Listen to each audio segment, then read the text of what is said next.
This is a Strategist, episode 1881. My name is Zain Velji. With me, as always, Shannon Phillips and Stephen Carter. Beautiful face, Mr. Carter. We told him we're recording at 7 a.m., Shannon, and he decided to sleep at his desk. And he's now just waking up. Hello, he's just good morning. He's just going to spend the entire sort of intro morning, banter Carter. Complaining about how early it is. Just have a cup of coffee and get going, Carter. Shannon, rule number one is we don't acknowledge the intro banter. We don't acknowledge that it exists. Here we go. Well, we don't, hey, the fact is that this is the time when adults are awake doing work. So yeah, Carter. Some of them even work throughout the night to reach a deal.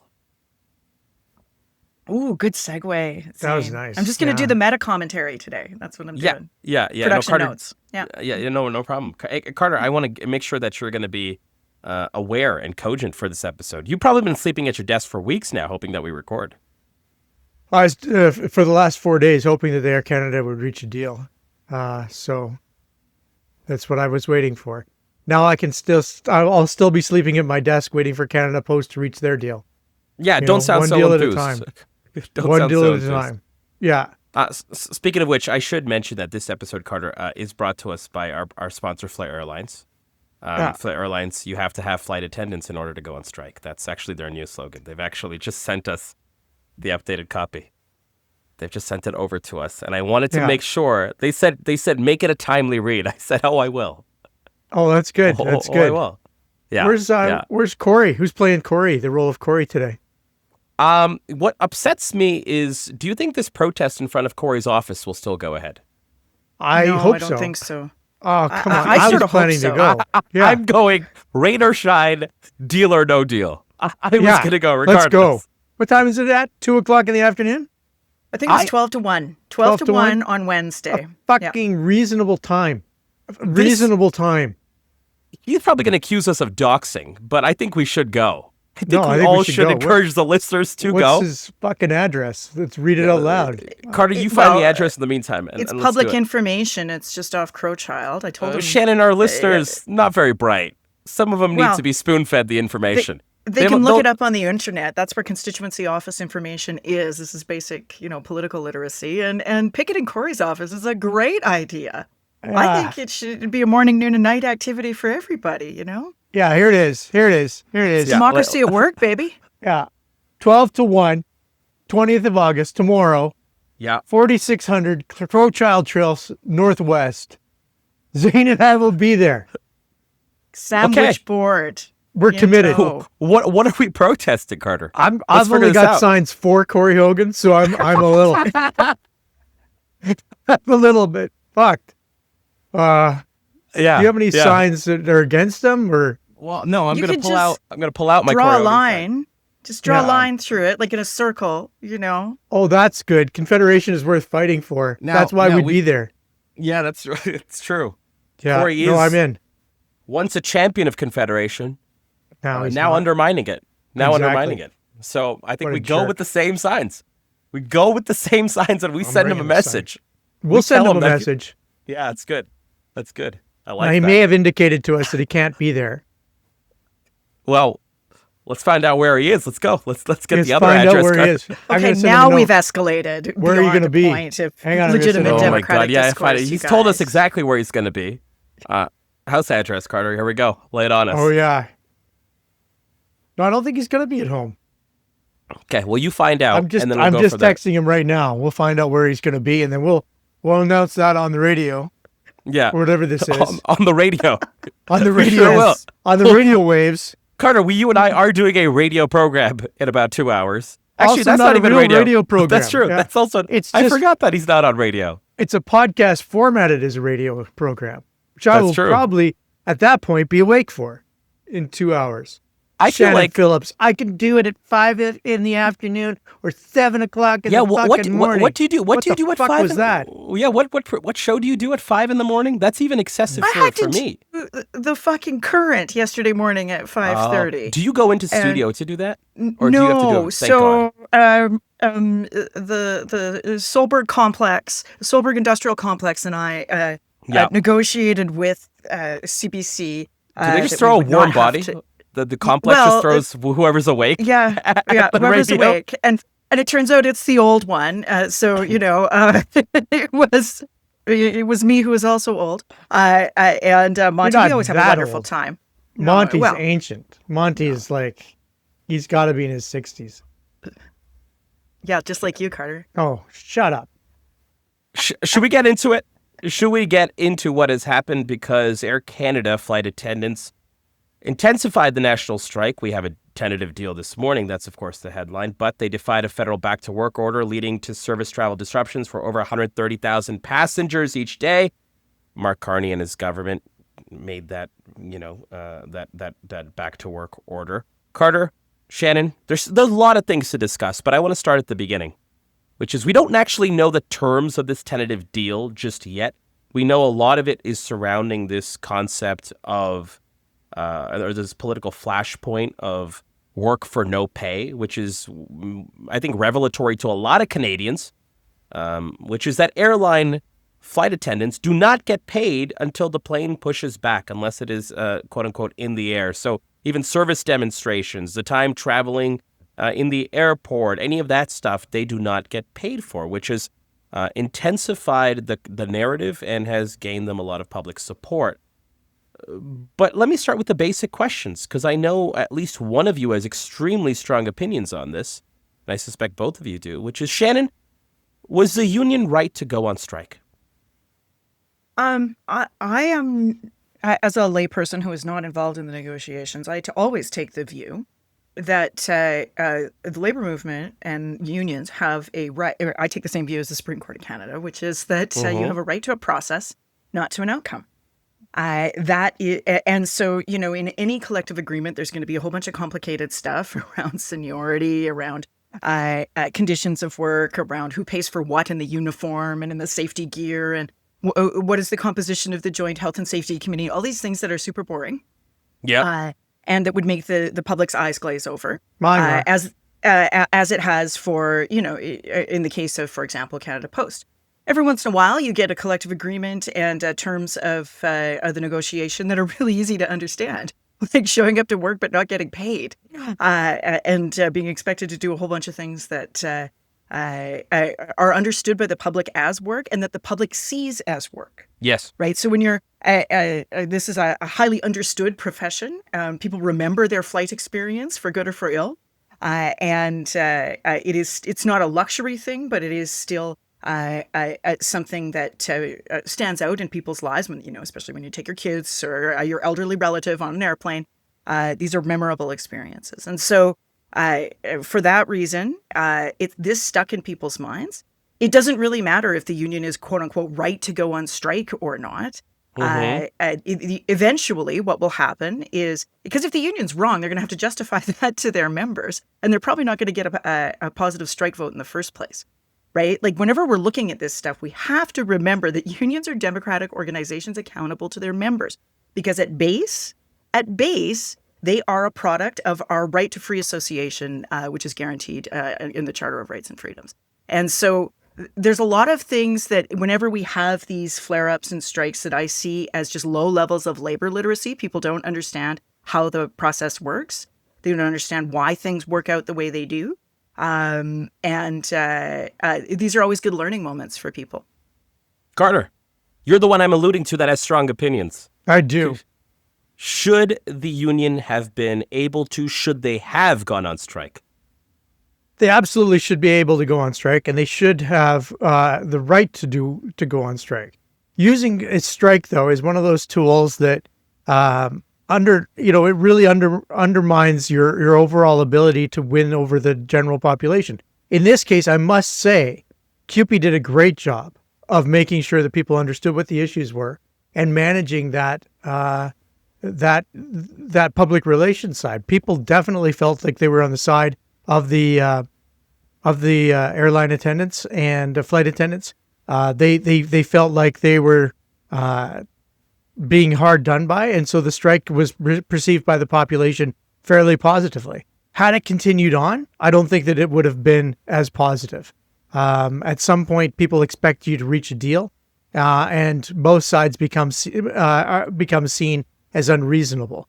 I don't dispute anybody's right to strike. I think anybody should be allowed to strike. But I also don't think that just because you're allowed to strike, the government can't step in and end that strike prematurely. So wait, And Carter, I will add, CUPE themselves have credited the government mediator with helping them reach this deal. So, there's something to be said for being ordered back to work by the government. No, there is not. That is patently false. How What there's something to wrong be are you? said How for wrong could you is be? mediation and using the tools in the toolbox. Binding arbitration. And allowing, binding arbitration is not mediation. They're I know. different. Again, I'm a big pro of both of them. Binding arbitration was the threat that was put on the table that enabled them to reach the deal. It was fantastic. This is the way it's supposed to work. Everybody wins in this situation. You don't have to go on strike for extraordinarily ill-informed opinion. Oh God! And the fact of the matter is that when you let labor relations work itself out, only in very, very small sliver of cases will it become an actually intractable impasse. Generally speaking, if government balances the process between employer and the workers, what will happen is that it will negotiate out itself. And that is always the preferred state. Why? Why is it? Why? Because it's good for employers. It's good for everyone. We got to a deal I faster won't for answer the Canadians. question. We got to a deal faster for Canadians. That's the outcome that people actually want. They want to be able to hop on Air Canada. When I need to fly, I want to be able to hop onto the airline. Yes, of course. And quite frankly, flight attendants also want that to be happening because they're making far more money when they're actually working than they are on strike pay. They should be grateful for the process that the government put in place. That is horseshit. And none of us should be grateful for our essential charter rights. Actually, I'm and asking Shannon a group of women, Carter, to go around, begging for crumbs out of the labor relations system is also a horseshit argument, and I don't think you can actually stand behind it. I don't think first of all, that we're not making this about gender. There's many genders represented in the Airline Association, in CUPE, and what we're making this about is whether or not the government of Canada had the right and responsibility to step in to ensure that essentially our national airline continued to function. And I say that they did. And I say that not only did they have that, they have proven that it has worked, because out of the mediation came a deal that everybody can stand behind.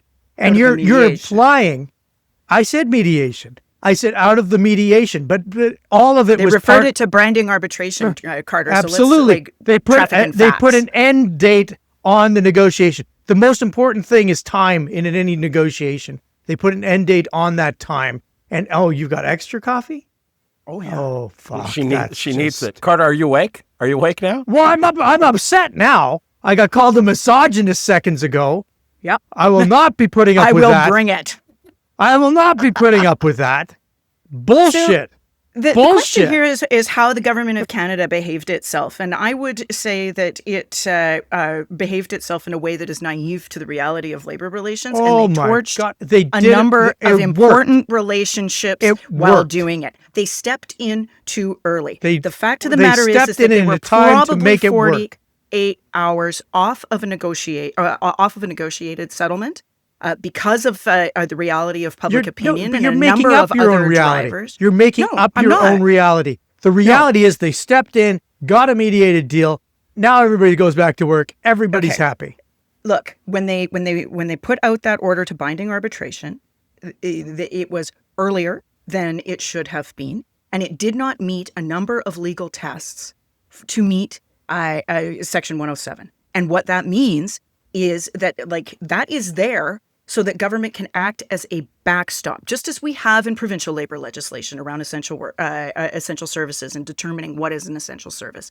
It is the government acting as a backstop to the negotiating process, not as the front-footed strategy. And that's what Carney did that was wrong. He sort of took the view that, if I'm going to do this in 48 hours, then I might as well do it now. Well, actually, it does matter. It matters legally. And clearly, it also mattered in terms of public opinion. But what he did was he took a situation where he could have stood back for 48 hours and kept his friends in the labor movement. And what he did instead was underlined all of the reasons why labor is suspicious of him in the first place, and why progressive voters felt like they lent him their vote in April but it is by no means a done deal and left a massive lane for both the NDP, which, they're not really structurally able to take it up right now. But you saw what happened. The Conservatives sure shit did.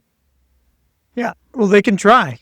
But So ultimately, the you know legal what? is problematic, the moral is problematic, and the public relations are problematic. The end has justified the means. The end is successful, and we all get to fly on Air Canada again. That end is what Canadians will judge this on. They will not judge on your process. We'll say what the courts say. So there's that too, right? Carter, you have what's lots of problems here. What's the Carney government lost in terms of political capital here? Because there is a sentiment by many that they have overswung. Yeah, there's a sentiment by many that they've overswung, but at the end of the day, when you overswing and hit the ball, it's called a home run. So this is one of those situations where it could have gone badly. It could have gone, poorly if a deal hadn't been able to be reached, and they did reach binding arbitration. But you know what? You swing hard, you hit the ball. That's called a good thing, and this is a good thing for Canadians. Mark Carney and Minister Hadju have put together a program that actually worked. And it worked for flight attendants too. Let's not pretend that this is some sort of hardship that's coming forward. This is this is a mediated settlement that the union seemed pretty damn happy about when I was reading about it this morning. That view misunderstands the role of the labor movement and in particular specific private sector trade unions in what is happening in the Canadian economy right now. Specifically, what they just did was torch a relationship and expectations of action out for the private sector auto workers, the steel workers, folks involved in aluminum, other industrial sectors that the government needs right now. You know what? In order to respond to tariffs. And when we see unions as sort of ancillary or auxiliary to industrial relations, you're going to end up with labor relations that are much more fraught than they need to be. Politically, this government used these folks to get elected and made certain promises to them that this week's actions have actually torched. That is a problem. No one in those movements wants strikes. What they want is deals. They want deals that benefit workers. They want fair deals. They want fair deals. And that's what this process has delivered. You're making this into something that is imaginary, and I'm looking at something that is real, something that actually worked. And people don't want to go on strike. The average worker takes years to recoup the salaries that they lose on a long strike. You don't want to go on strike. What they want is a fair deal. When teachers go on strike this fall, if they do, it won't be because they want to go on strike. It'll be because they want a fair fucking deal. And they should get a fair deal. And structurally, Carter, you only get a fair deal when you have a guaranteed right to a process. And part of that process is the right to withdraw labor, which traces back to the right to free association. The courts have ruled this way. Why? Because you do not have the right to the right to join a union and to freely associate and to freely bargain is abrogated. I'm not arguing that. Well, yes, you are, because you're saying that the government should step in and end that right to withdraw. And then you are offside the courts, you're offside common sense, you're offside industrial labor relations policy, and turns out you're also offside public opinion when you make that argument in the year of our Lord of August 2025. Because that's the reality. What the arguments you're putting forward there are old-timey arguments. Yes, they are. They are about look at public giving opinion. Everybody what they want. Everybody what they want. The way you know that, Carter, Faster. is what the Conservatives just did, which is the Conservatives of all fucking people in this universe put out a strong statement in favor of free and fair collective bargaining. I couldn't believe my eyes when I saw it. All they're trying to do is ensure emerging anti-elites consensus, and that is where the political ball is moving. All they're trying to do is to ensure that the NDP doesn't find its feet again and the blue-orange switch continues. That's it. That's all they're trying to do. They're just trying to make sure that the NDP has spent political force from the past in the year of our Lord, August 2025, has spent fucking political force that doesn't exist, doesn't have any impact. People want fucking deals. People want everybody to move forward. That's what happened. You're throwing this up like something didn't happen. Tell you what, if it had blown up in his face, we'd be having a totally different conversation. It didn't blow up in his face. It fucking worked for all sides. Boom. End of fucking conversation. Done right there. All solved. want to pick up on two threads here. 7 o'clock in the fucking morning. And we're talking about labor relations. Jesus Christ. I think he's going to fall back to sleep soon. I think he's expended all his energy for the day now. Shannon, can I pick up on one part of Carter's argument that maybe politically in this moment might be compelling, which is this concept of Canadians wanting deals? Do you think this recent moment with America and the U.S. tariffs and Carney's lack of deals on that front has kind of changed the tune? Like, he hasn't really shown us any deals in any other way.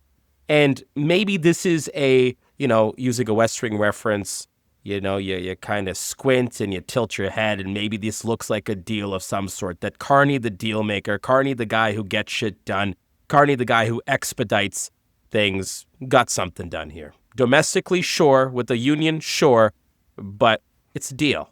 Any part of what Carter's suggesting here, and then my exposition on it, not to say I agree with it, but to maybe drive his point home but a bit. It's right. Resonate with you? No, I'm talking politically. I'm not talking about what you think is morally right or wrong, Carter. No, I'm saying it is politically right. Go ahead, Shannon. My apologies. I'd like you to go. No, now. it's okay. It's okay. Please go ahead. Please go ahead. I think there's two Carneys, right? And there was sort of a minority position that people still were a little bit hesitant on, which is and David Coletto had some polling on this, right? Like, is he a guy that understands, problems for people like me? And that was his least well-performing metric. And then there's Carney, the deal maker, Carney, the export onto the international stage to properly represent us, Carney, the guy who's going to keep the economy moving. And that was sort of the majority sort of view of him. And the challenge for the PMO is going to be to manage down those negatives of, he's kind of a rich guy, a deal maker, someone who doesn't really understand my problems, and the guy that actually I do want representing me at the NATO summit, right? And or in the Oval Office, those kinds of places. And so what he's done is he's gone back to some of those negatives and put them in the window for people. And that is distinct of his positive attributes that are still definitely there. And I don't think, having a deal, not a deal, I've said this from the beginning on, we're much better off without a deal and let Kuzma kind of roll itself out, getting closer and closer to the midterms and letting the Trump White House kind of touch the stove on tariffs with other countries. We're better off to kind of, lurk under the surface. So I don't think that Canadians blame him for the sort of deal or no deal piece of it, and I don't think that feeds into his negatives. This Air Canada thing, though, absolutely does feed into his negatives. Carter, does it? No, it fed into the negatives for the 15 minutes that people were like, "Oh, this may be government overreach." Now we've got a deal. Now there's a solution. Everybody's happy. It's gonna be seen as a real positive. You take a risk, you get a reward. This is the reward. The reward is coming. And so I first of all, reward, super hard to say at 7 o'clock in the fucking morning. Who knew? I didn't know. Reward. Roger, problem here. Yeah. That's all I had to say. Let's talk about the union. Let's talk about the union. Okay, because I'm doing great in this conversation. No, wait. This has been a ton of fun for me. Let's talk about the union. Yeah, let's do that, Zain. I think if this deal was not struck this morning or in the approximation of this morning, Shannon, that Mark Carney was on the verge of giving the union a further shot in the arm. It's not land. Their defiance to the back to work order. Hancock saying that he's not, stopping, that he'll happily, if needed, go to jail, etc. I think that only helped the union side. Am I wrong? No, I don't think you're wrong. And in this particular case, I mean, there are lots of instances where that could zig instead of zag when you defy. And I want to talk about that in a second. Yeah, why this works for the union?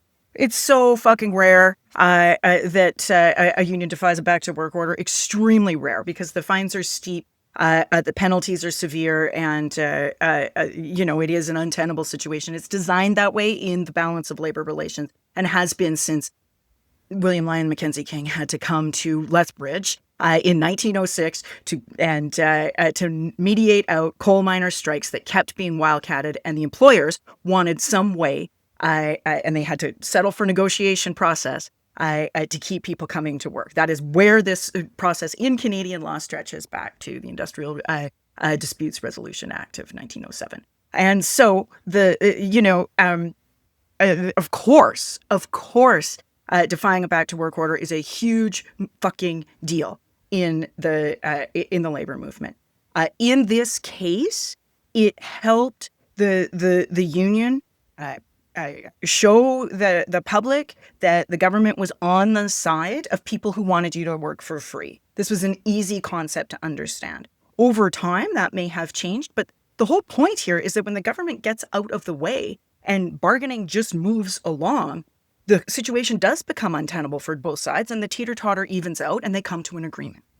And so that's what happened here. The union had to take this chance. The good news is they had the rest of the labor movement behind them in terms of the financial resources to be able to do this, and the legal resources and all the rest of it. That's why you have what's called labor centrals, right? The Canadian Labour Congress and others backing them. Because what this means for the rest of the federally regulated sectors and folks going into bargaining is that if government is trigger happy and is going to step in too early, you're going to get a shittier deal for everyone. And that's why they did it. Except they did. Except they got a deal that they liked. Except, again, I just deal with reality. Well, we'll see if the members ratified, Carter. Like, I don't want to get so happy on that front of things. I am quite certain the members are going to ratify it. I agree. I suspect I that bet there's you a strong case that $1.50. Carter, $1.50. Why did this work for CUPE in this acute moment and has not worked for so many other unions? Let's throw out CUPE and the postal workers as an example. What was unique about the moment, their strategy, their communications, perhaps even their opponent, that made this work for them? I want to spend a few minutes together talking about this.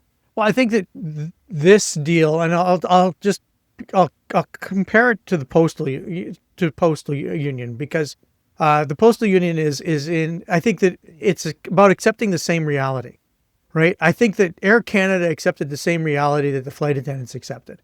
And they were already negotiating on things like getting paid for their full working time, not for, getting paid just for time in the air. There was already some big concessions on the table from the airline, recognizing that they were in some sort of joint reality that they could both see that there was going to be an end game at. I think that with the postal workers, there is not a joint understanding of what the future of Canada Post looks like. I think the future of Canada Post looks much different in 10 years than it does 10 years ago. I think that my reliance on my mail delivery has dramatically dropped over the course of the last 20 years, right? And I used to get all my checks in the mail. That was fun. I liked getting checks in the mail. Getting checks in the mail was one of the great things that you could do in life. Now just money shows up. And that's fine. I like money showing up too. But, the postal service has changed. It's becoming more of a package delivery service, 24/7, competing with Amazon type of service, Purolator style, as opposed to Canada Post style. Do you think Canadians kind of captured that nuance during that postal worker debate and were like, actually, I can't automatically just go to... Okay, interesting. So that's not it. So Canadians don't understand the difference. I don't think that the postal workers understand the difference. I think there's a unshared reality with the postal service. And I think that that's going to create much harder negotiations, much longer period of time, and ultimately I think will result in a strike and Christmas time this year. The fact that they're not striking until Christmas time tells me an awful lot about how they wish to achieve a deal. Maximum pressure, which is fine, but also maximum consequence. Maximum consequence meaning that they will probably be ordered back to work. Whereas if they struck right now, I don't think that they're going to be ordered back to work in nearly the same amount of time. But, we'll wait and see. But I do think that the difference was Air Canada had a very shared reality with CUPE. And CUPE and Air Canada were going to reach a deal.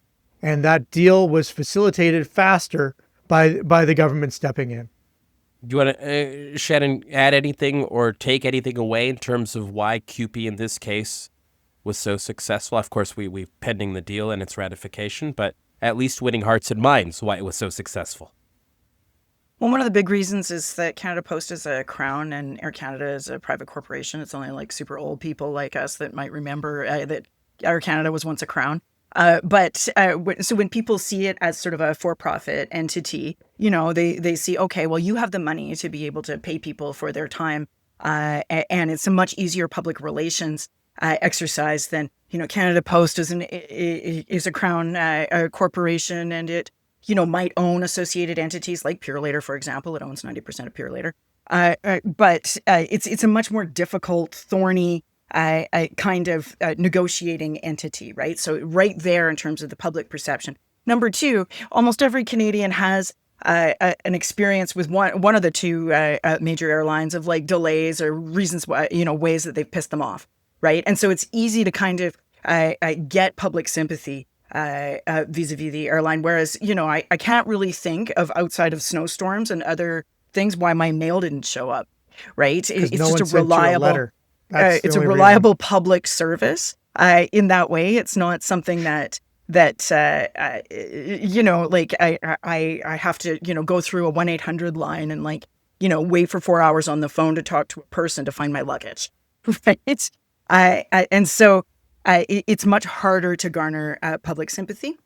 And number three, the government has for years now taken the same view of things that Carter just articulated, which is that this is sort of a service that has to be somehow phased out, and the public kind of sees it that way, right? And so that's the negotiating position at the table as well, which is why you're seeing such frequent labor disruptions, because employer is stuck within a bit of it's not necessarily so much a bargaining mandate, but a bargaining position that essentially means that they have to be pretty intransigent at the table, right? And it probably will take, government resources, government mandate for the Crown in order to get out of that really sticky position, which is why it seems like every 2 minutes we're in this conversation about striking postal workers, right? So they're kind of managing that Crown into some sort of decline. And that's the problem here, right? And they're going to have to decide, is this an essential service? How are we modernizing it? And how are we doing so in a way that guarantees, sort of labor peace? You also have two different types of unions, right? Again, back to the point about, sort of democratic control of unions. The CUPE Air Canada component has a large presence in Quebec, a large presence out of Pearson, obviously, in Ontario.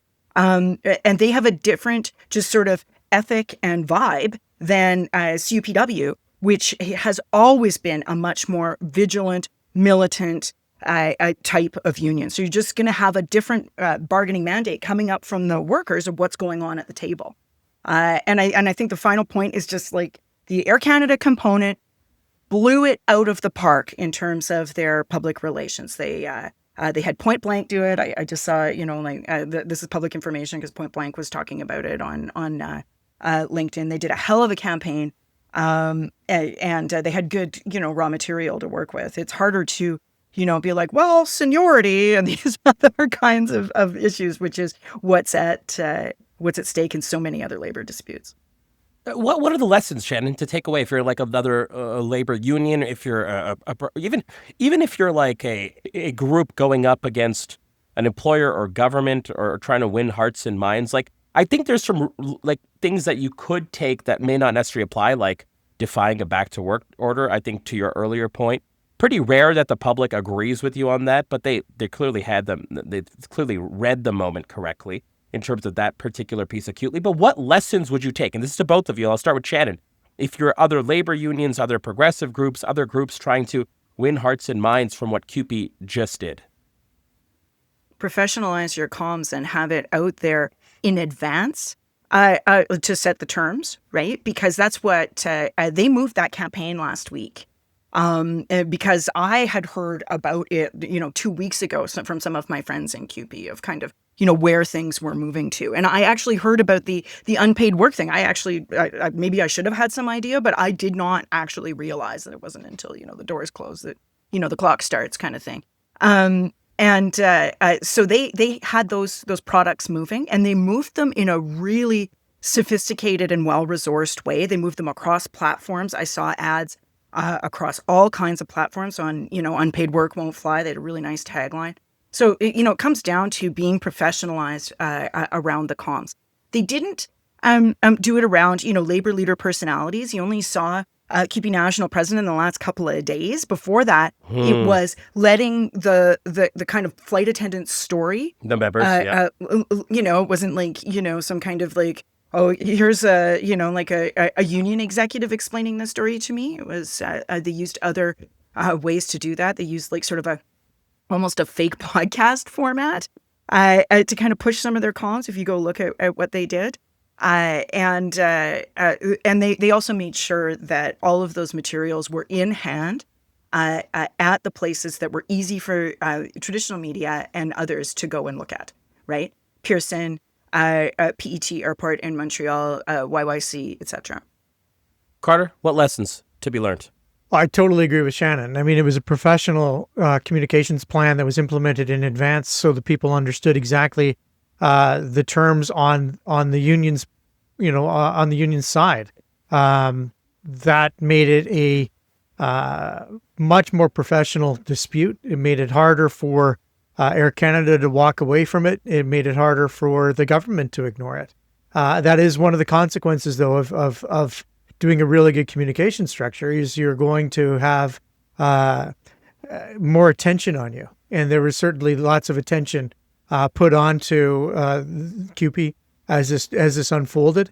I think that they did a great job of ramping up the pressure and making sure that everybody understood what was at stake. I think doing the communications early, it's something that we talk about all the time, setting the table. That is the number one push for any organization, either side, right? If you want to be taken seriously, you got to do your communications in advance. You got to do your homework. If Air Canada wanted to do this better, they would have been talking about their existing offers and taking the free work, the unpaid labor right off the table, right off the bat. And they just didn't. They were caught completely flat-footed. I'm going to leave. I just want to just add one thing, Please. Which is CUPE was given a gift of an employer that was using old-timey tactics to the point that I made earlier. They were super aggressive. They were super dickish. At one point, I looked at it and went like, who is running these comms? And, somebody needs to save them from themselves. They were like using a super 90s anti-union kind of message track. And that does not fly in 2025. People are sick of that shit. They are sick of, people making a whole bunch of money while I'm going to bust my ass for nothing, right? That is the vibe of 2025. And if you don't understand that as a corporate communicator, you are going to get your ass kicked, which is what just happened to Air Canada. Oh, I agree completely. I mean, as a flabby quasi-monopoly, they didn't have their shit together from a comms perspective, but I think they also just had a lack of understanding of reading the room, which I want to kind of lean into as we talk about it in our over-under and our lightning round, Stephen Carter. Because my first question is, does this dispute teach you anything or instruct you about anything in regards to Canadians' perspectives on class and class warfare? Or how they view class. We kind of ignore talking about that as a daily concept in this country. Certain political parties do it. But I have to say, I was pleasantly surprised by my fellow Canadians being so on side with the flight attendants. And I think both of you made excellent points around why the experiences that they've had, the types of people that flight attendants are, etc. Regardless of all that, or maybe including all of that, I was excited to see that public opinion support held. Does this reveal anything to you, Carter, about class in Canada? I wish it did. I wish to a degree that what Shannon said, that we care about our common person, the people that we work with, and those. I still think that we are more a selfish society than we are an empathetic society. So I would have liked to. I mean, I'd like to believe that the empathy that was exhibited over the course of the last week towards flight attendants was something that would last. I have a sense that as soon as someone gets onto an airplane and doesn't get a cup of coffee that is tolerable, that empathy will evaporate and disappear. Because I suspect that empathy exists more in the abstract than it does in the actual reality of our class warfare. I mean, there's no more classist an organization really than airplanes. They really put it right up front, if you will, that there's a first class and then there's everybody fucking else. That's a nice way of bringing it back home. I appreciate that. Shannon, does this moment teach you or tell you anything about Canadians' appetite for class-based politics, for how they see the working class, anything in this broader sort of vein? I'm not asking a specific question on purpose, but want to kind of give you some runway, pun intended, to go where you need to. It's very nicely done. I'm very good at this. Very good at this. Flair Airlines should hire you as comms person. They have. I don't know if you know this. We're a biggest line item for them. Yeah, we've actually taken over flight. They had flight attendants. I don't know if you know this. Now they have us. I think the danger for the left is, again, to my accusation of people being old-timey, is to go back to the 70s and think about this in terms of, old-timey class politics or class solidarity. This is always the danger for the left, as we're living in the fucking past. There is not to say that there aren't progressive arguments, solutions, and campaigns, and that can meet this moment for people, but it's not either anchored in someone else's experience. Like, let's say, I don't know, the mayor of fucking New York. What has that got to do with what the politics in Brantford, Ontario, right? Or in Calgary, Alberta, or wherever else. The danger for the left is we look at, there was success over here, or there was success in the past, right? So, they're making mistakes of geography and time and space, basically, is what they're doing. So that should not be the lesson that we take here. But the lesson that we should take is that the economy is a lived experience. And it is a lived experience that is worsening for individuals who may not see themselves as part of a whole, but they do see their pissed offedness as part of a broader social conversation in whatever realms of social media that they participate in. And they consume their mainstream media information, which is really, really important and we should not overlook. Right? That's how we got the elbows up, boomers. That's how we got Carney raising his profile in 1 quarter in early 2025 was via mainstream media. So we need to understand how people are receiving information from mainstream media into their corners of the internet and how they're consuming that information. And that is a shared experience. Right, that doesn't necessarily fit neatly into the old categories of race or class or other identities, and that's the problem for the left, as they see people consuming this information in really old time kind of frame, right? Old boxes. They don't. They're seeing it through an individualized frame, generally. And it's very my experience of the economy. The fact is that is a shared experience of shittiness for a good majority of people, even middle income people, right? And so what this did was it punched through to a shared experience. What do you mean I have to show up to work and I don't get paid for the first fucking 90 minutes that I'm there or more, right? That is bullshit. And that reminds me of the time that our boss tried to do X, Y, or Z that was kind of the same vibe. Right, but it's through the me, and that is the piece that the left has got to learn and leave aside its old framing around class. Follow-up question very quickly to both of you: do Canadians have in your mind, a pretty good antenna for fairness? And do you feel like that was maybe at the heart of this, both in the comms with the union, but also just overall? Canadians don't look at this as, I'm on side of the union this time and I'm not this time. It's just quickly analyzing this in 3 seconds, that doesn't seem fair.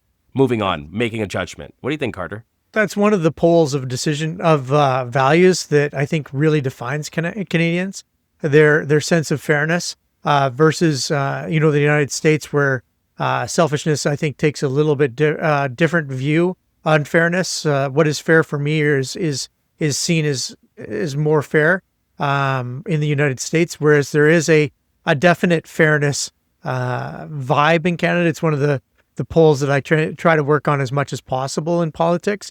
So I think that fairness versus unfair absolutely Canadians have a strong sense of it. And a simple story of I don't get paid for 90 minutes of my work is an easy story to tell. Now, Air Canada, is in a tougher spot because they would have been in a spot where they were trying to communicate, but we're trying to rectify that. We've already promised that, but and when you watch their press conference when they're trying to actually articulate that was pretty horrible, right? Like their communication structures were very, very bad. So yeah, I mean, fairness I think is a great pull, and I think the Canadians do see themselves as fair. But they see themselves as fair within their class structure. To the earlier point, the danger for unions and union comms that I've noticed over the years is that they will, because fairness does pull well to Carter's point, and when you do focus groups, when you do more qualitative research, that'll pop out to you, and so then they'll put out billboards or take out ads that are like, this is not fair. It sounds like fucking whining, right? And so you have to find a way that is more compelling. For labor communicators, I think, and what this piece showed me is that they're figuring it out, right? And when you move above kind of this sort of drumbeat of labor comms and into a really well-resourced campaign, you get what just happened with Air Canada component, which is popping above just fairness, which is a kind of a milquetoast argument, and into like somebody is getting something that I'm not getting, and what is going on here? Like raising the stakes a bit. Final question. Bold or risky for the Conservatives to take the position they did amidst this discussion, this conversation in the Canadian zeitgeist, to back bargaining, to back the legal process, to, of course, oppose what the back to work legislation was by this government. Carter, you've explained why they've done it. Explain to me if it's bold or risky from a political calculus perspective. I think it's neither bold nor risky. I think that they did it because they saw the opportunity to keep their foot on the throat of the NDP. The NDP was unable to take advantage of this situation. The Conservatives jumped in. There was no conversation that included the NDP as an entity in this overarching conversation. So it was neither bold nor risky. It was something that was calculated and efficient. It made sense for them to do so. So they opposed the government, as is their want as the opposition party. Shannon? I can't decide because essentially what they've decided to do is like basically lie to people. And say, yeah, we're on the side of the workers. Like, you bet your ass they probably would have, legislated back to work. They love legislating back to work. It was their favorite thing to do in the Harper government. They did it within the first 6 months in 2011. In the summer of, actually it was in the first month, I think.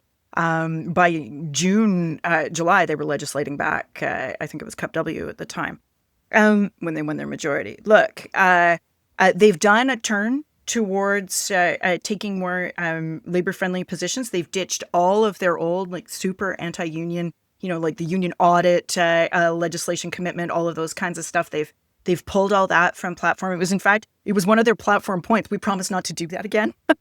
Was one of the things they committed to in the last election.